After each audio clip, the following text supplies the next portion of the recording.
I'm Gretchen Holt, 36 years old, and I never thought my own family would turn their backs on me. At our family dinner, my parents slammed their hands on the table, their faces red with rage, and forced me to pay my sister's $20,000 debt. "If you don't, you're selfish," they shouted while my sister smirked in silence. I stayed calm and firmly replied, "No." Immediately, they pointed to the door and told me to get out.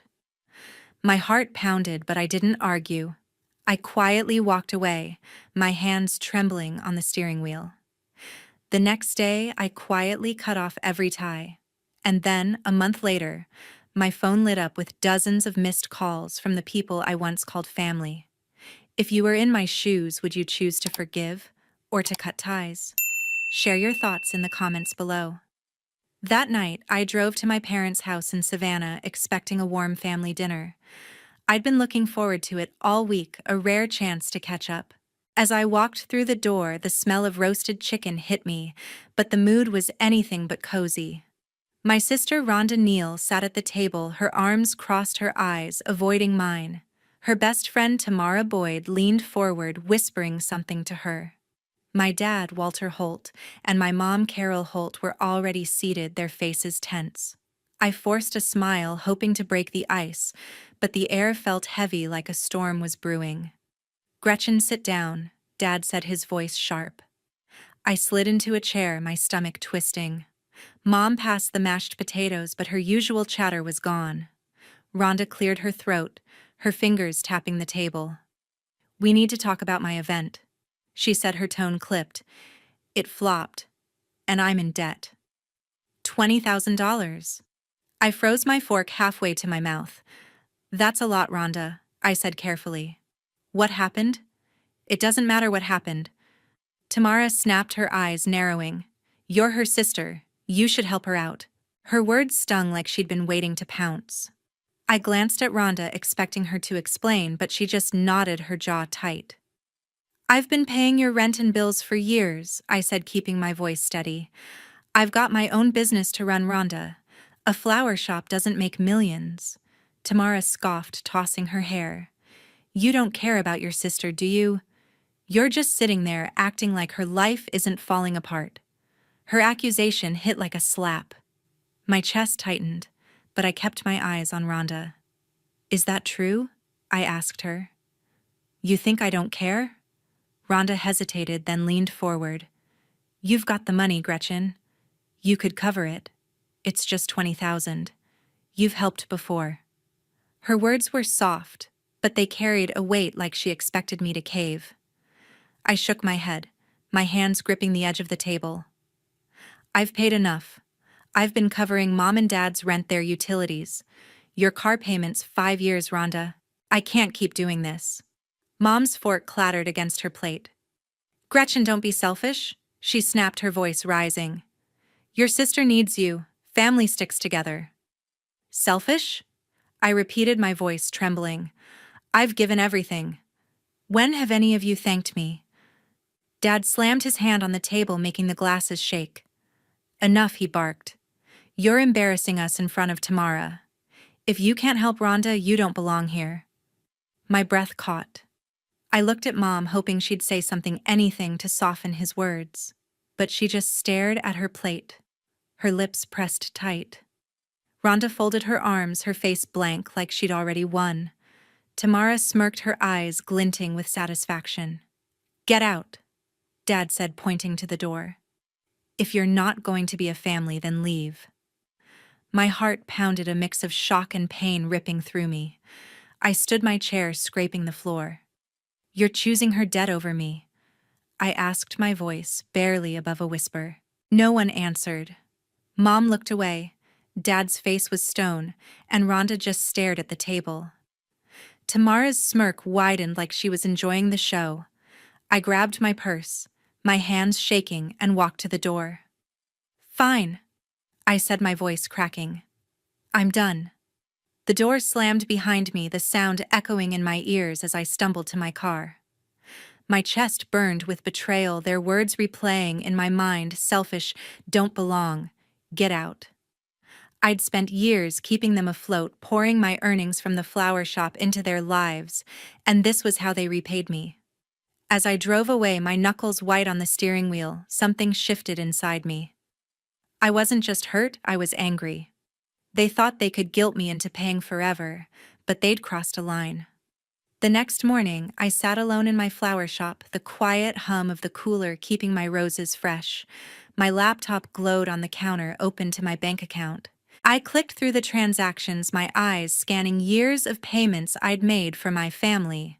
Rent for Walter and Carol's house, $1,200 a month, sometimes $1,500 when taxes went up. Electric bills, water bills, even their internet, 5 years of it. Thousands of dollars funneled from my flower shop's earnings. My fingers tightened around my coffee mug as I stared at the numbers. I'd built this business from nothing, arranging bouquets for weddings and funerals, while they leaned on me without a second thought. Last night's dinner replayed in my mind. Walter's hand slamming the table, Carol's silence. Rhonda's blank stare. Tamara's smug grin. Selfish, they called me. Get out, they said. I'd given them everything, and they threw me away for refusing to cover Rhonda's $20,000 mess. My stomach churned a mix of hurt and fury. How could they think I owed them more? I opened the payment portal for their rent. The screen showed the next auto payment set to go out tomorrow. My finger hovered over the cancel button. Part of me wanted to keep things as they were to avoid the fallout. They were my family, after all. But then I remembered Tamara's words. You don't care about your sister. And Carol's sharp rebuke. Don't be selfish. They didn't care about me. They saw me as a bank. Not a daughter, not a sister. I clicked cancel. The screen flashed a confirmation and my shoulders relaxed for the first time in days. I moved to the utility account's electric, water, internet. One by one, I turned off the auto payments. Each click felt like shedding a weight I'd carried too long. 5 years of covering their bills, and not once had Walter or Carol said thank you. Not once had Rhonda offered to pay me back. I leaned back in my chair, my breath steadying. But the relief didn't last. A pang of guilt hit me sharp and unexpected. Walter's laugh at my high school graduation flashed in my mind, his proud smile when I opened my flower shop. Carol's late-night calls asking for advice on her garden. Even Rhonda years ago helping me arrange my first bouquet. They weren't perfect, but they were my family. Had I gone too far? My eyes stung, but I blinked hard, refusing to let tears fall. I wasn't wrong for this. They'd crossed the line, not me. I scrolled through my bank statements again, double-checking. Every month I'd sent $1,200 for their rent, sometimes more. Electric bills averaged $150, water about $80. I'd even paid off Rhonda's car note a few years back, another $5,000 I never saw again. My savings had dwindled because of them while I kept my shop running on tight margins. I clenched my jaw, the numbers fueling my resolve. I wasn't their ATM anymore. I closed my laptop, my hands steady now. The shop felt quieter, like the decision had settled something inside me. I wasn't just cutting off their payments. I was taking back my life. They thought they could guilt me into carrying their burdens forever, but I was done. Still, a small part of me ached, wondering if they'd ever see me as more than a source of cash. Would they call begging for forgiveness, or would they double down blaming me for their problems? I stood and walked to the counter, picking up a pair of shears to trim a wilting lily. The snip of the blades felt final, like I was cutting away their hold on me. I didn't know what would happen next. Maybe they'd show up at my shop. Maybe they'd ignore me entirely. But I knew one thing: I was worth more than their demands. I'd spent years building my business, my life, and I wasn't going to let them drain me dry. A month later, my phone buzzed with Rhonda's name. I hesitated, my thumb hovering over the screen. After that dinner, I hadn't heard from her, Walter, or Carol. No apologies, no texts, just silence. I hit answer, bracing myself. Gretchen, I need your help. Rhonda said, her voice soft but urgent. I'm planning a new event, a big one. It's $15,000 to get it off the ground. My career depends on it. I gripped the phone, my jaw tightening. 15,000, I said, my tone flat. Rhonda, you're asking for more money after they kicked me out. It's not like that. She rushed, her words tumbling over each other. This event could save my business. You've always come through for me. Please. I paced behind the counter, my sneakers squeaking on the tile. Her plea stirred something in me, anger, not pity. You sat there while Walter and Carol threw me out, I said, my voice sharp. Tamara called me selfish and you didn't say a word. Now you want my money? Rhonda went quiet, then sighed. I didn't mean for it to go that far. But I'm desperate, Gretchen. You're my sister. Your sister? I snapped, my blood boiling. I paid your car note, covered their rent for years. You think I'm a bank you can keep tapping? I stopped pacing. My hand clenched around a pair of scissors. I wasn't falling for her sob story again. No, Rhonda, I said firmly. I'm done. She started to protest, but I hung up, my heart racing. Her nerve calling me after everything lit a fire in me. I wasn't just going to sit back. They needed to know I wasn't their doormat anymore. I opened my desk drawer, pulling out a stack of old receipts. I started sorting through them, my hands moving fast, bank statements, payment confirmations, anything showing the money I'd poured into their lives. I logged into my email, searching for messages from Rhonda. There they were, texts from years ago thanking me for covering her bills, promising to pay me back. Lies. I saved every one, my fingers trembling with purpose.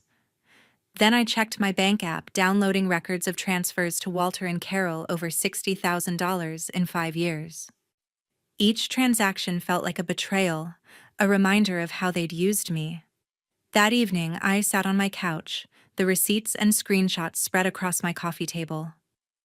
My boyfriend Bradley Owen walked in, his laptop bag slung over his shoulder. He took one look at the mess and raised an eyebrow. What's all this? He asked, sitting beside me. They think they can keep taking, I said, my voice low but steady. Rhonda called today asking for 15,000. I'm done, Bradley. I'm going to show everyone what they've done. He nodded, his hand resting on mine. You're stronger than they think, he said. Don't let them make you doubt yourself. Keep going. His words grounded me, pushing back the anger threatening to boil over. I leaned into him, feeling a spark of resolve. With Bradley in my corner, I knew I could do this. The next day, I was restocking roses at the shop when a regular customer stopped by. She asked how I was holding up, mentioning rumors about my family's fight. I shrugged, but the words slipped out. I'm done covering for them. I've got proof of everything. Her eyes widened, and I realized my mistake. Word spreads fast in Savannah. By evening, my phone pinged with a text from a mutual friend. Rhonda's freaking out. She heard you're planning something. I stared at the message, my pulse quickening. I hadn't meant to tip my hand, but it was too late. Rhonda was scared, and that told me I was on the right track. I saved another screenshot, my mind racing with what was coming. 2 weeks later, I sat at my desk ready to fight back. My laptop screen glowed with folders of evidence, receipts, bank transfers, and old messages from Rhonda. I dragged each file into a timeline, my fingers steady as I built a case that would expose the truth. Every document told a story, 5 years of me footing Walter and Carol's bills, thousands sunk into Rhonda's endless emergencies. I wasn't just organizing papers, I was crafting a weapon. As I scrolled through Rhonda's old texts, one stopped me cold. Sent 3 years ago, it read, "Thanks for the cash, sis. I'll pay you back when my events take off, promise." Another from last year. "You're a lifesaver, but don't tell anyone I'm struggling." My stomach twisted. She'd known exactly what she was doing, using my money while playing the victim. That message was gold proof she'd taken advantage of me. I saved it to my main folder, my resolve hardening. I needed someone to amplify this truth. I opened my email and typed a message to Phyllis Klein, a freelance journalist I'd met at a local wedding expo. She'd written pieces exposing shady businesses in Savannah, and I trusted her to handle this right. Phyllis, I wrote, I've got evidence my family's been exploiting me. Can we meet? Within an hour, she replied, let's talk tomorrow. The next day, Phyllis sat across from me at a coffee shop, her notebook open. Show me what you've got, she said, her voice calm but curious. I slid my laptop toward her, walking her through the timeline receipts for rent payments, bank transfers to Walter and Carol, Rhonda's texts, admitting she'd leaned on me. Phyllis's eyes narrowed as she read the message where Rhonda promised to pay me back. This is damning, she said, scribbling notes. We can make this public, but it needs to hit hard. Where's Rhonda most visible? The community fair, I said, my voice firm. She's organizing it next month. Everyone in Savannah will be there. Phyllis nodded, her pen moving fast. Perfect. We'll release the story there. Blog post, maybe a speech. Let the town see who she really is. We spent an hour mapping it out. She'd draft an article, I'd provide the evidence, and we'd time it for maximum impact at the fair. My heart raced, but not with fear. This was excitement. I was finally taking control. Back at my flower shop, I called Bradley. He answered on the first ring, his voice warm. How's it going, Gretchen? He asked. I told him about Phyllis and our plan, my words spilling out. I'm not backing down, I said. They've underestimated me for too long. Bradley chuckled, a sound that steadied me. You're unstoppable, he said. But stay sharp, they'll fight dirty when they hear about this. We talked strategy, how to present the evidence clearly, how to handle backlash. He suggested practicing my speech, keeping my voice steady to win the crowd. You've got this, he said. Show them who you are. His confidence fueled mine like a fire catching fresh kindling. That evening, I tested my speech in front of my bathroom mirror, my voice growing stronger with each line. For years, I paid their bills, their rent, their debts. I practiced imagining Rhonda's face, and they called me selfish. Each word felt like a step toward justice. I wasn't just fighting for me.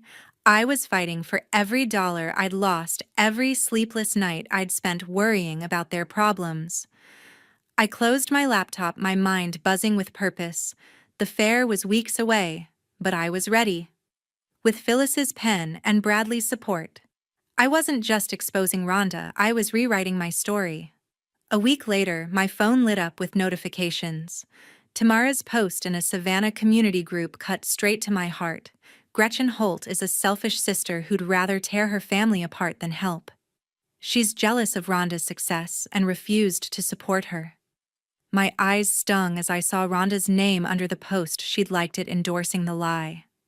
Comments flooded in, people I'd known for years calling me cold, disloyal, a disgrace. My hands shook, dropping the ribbon to the floor. I'd paid their rent, their bills, Rhonda's debts, thousands over years, and this was my reward. The shop's phone had barely rung all week. Orders for events and funerals had plummeted. I checked my email cancellations from 2 regular clients, one citing recent gossip. Tamara's words weren't just lies, they were strangling my business. Rhonda's support made it feel like a knife in my back. I paced the shop, my pulse hammering. Anger surged, hot and sharp, but beneath it was a raw ache. These were people I'd grown up with, served for years, now turning on me. I thought of Walter and Carol, silent as their daughter was smeared. Had they seen the post? Did they care? I wanted to scream, to demand answers, but I stopped myself. They didn't deserve my tears. I sat at the counter staring at my laptop. The files I'd organized, receipts, bank transfers, Rhonda's texts sat ready. I could have sent them to Phyllis right then, let the truth rip through their lies, but something held me back. A blog post wasn't enough. I wanted Rhonda to face me, to look me in the eye when the truth came out. The community fair was her stage, her pride. That's where I'd make my stand. I texted Bradley. Tamara's slandering me online. Rhonda's backing her. I'm done hiding. He called immediately, his voice steady. "They're scared, Gretchen," he said. "You've got everything you need to shut them down. Don't let this break you." His words were a lifeline, pulling me from the hurt. I nodded, though he couldn't see me. "I'm not breaking," I said. "I'm fighting."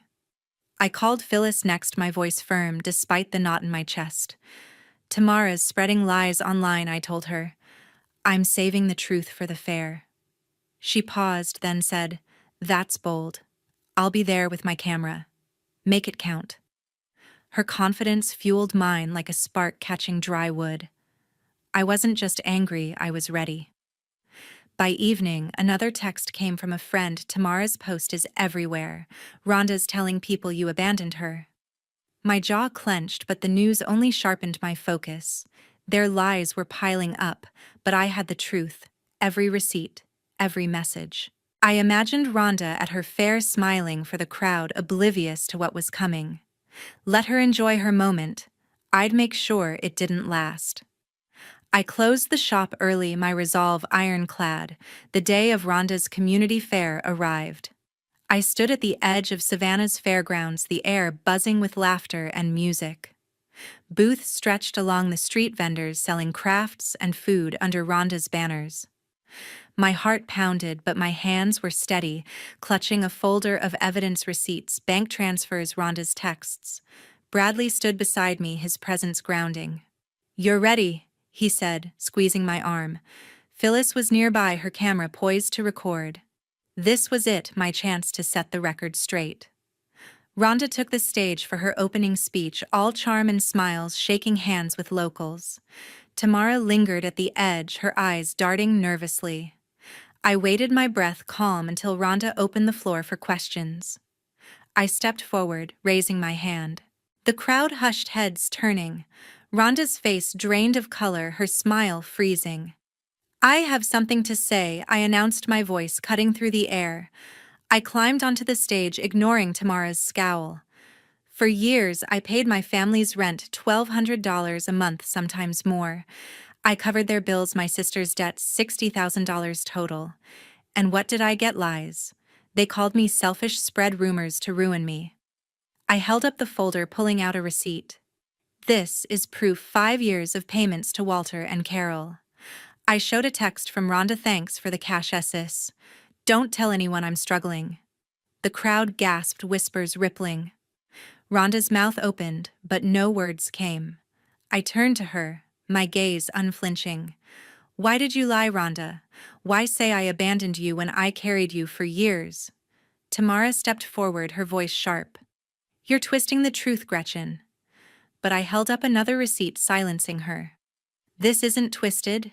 It's fact." Phyllis moved closer, her camera rolling. The crowd's murmurs grew louder, some nodding, others glaring at Rhonda. A woman shouted, "Is that true?" "Rhonda," another called. "You owe her an apology." Rhonda stammered, I didn't mean to hurt anyone." Her voice cracked, her charm crumbling under the weight of eyes on her. I kept going, my voice steady. "I built my flower shop from nothing. I gave everything to my family, and they turned on me." Tamara posted lies online, saying I'm jealous that I broke our family. But here's the truth: they used me then, discarded me. I held up the folder again, letting the evidence speak. The crowd's support swelled, claps, cheers, a few shaking their heads at Rhonda. Tamara tried again, her face red. "You're just bitter," she shouted. But the crowd wasn't listening. A vendor I knew yelled, "We trust Gretchen. She's always been fair." Rhonda's shoulders slumped, her eyes darting to the exit. She'd lost them, her own fair, her own stage. Phyllis caught my eye, giving a subtle nod. She'd post the video online, letting the truth spread further. Bradley stepped closer, whispering, "You did it." I felt a rush of triumph, but a small pang lingered. Walter and Carol weren't here, but they'd hear about this. I'd wanted them to see me stand tall, but their absence didn't dim my victory. By evening, my shop's phone was ringing again. New orders, apologies from old clients. A local restaurant owner approached me saying, "I'm sorry, I doubted you. Your shop's getting my business." Rhonda's fair went on, but the whispers followed her. She'd lost her shine, her event tainted by the truth. I walked away from the stage, my head high, the weight of years lifting. I'd taken back my name, and no one could take that away. 3 months later, my shop was thriving again. The scent of fresh lilies filled the air as I arranged a new display near the window, sunlight streaming across the polished counter. Savannah's streets bustled outside, but inside my flower shop I felt a quiet peace.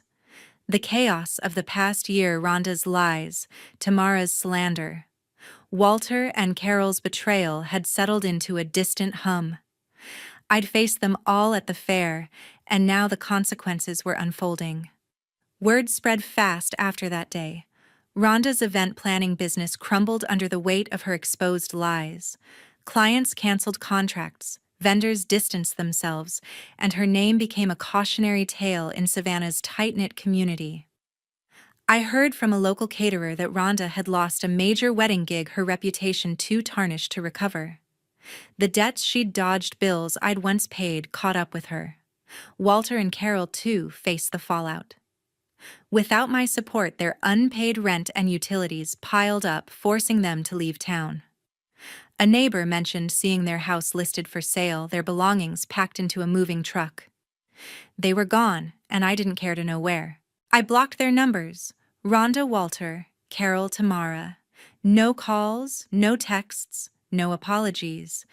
I was done carrying their burdens, done hoping for change. The silence felt like freedom, a weight lifted from my shoulders.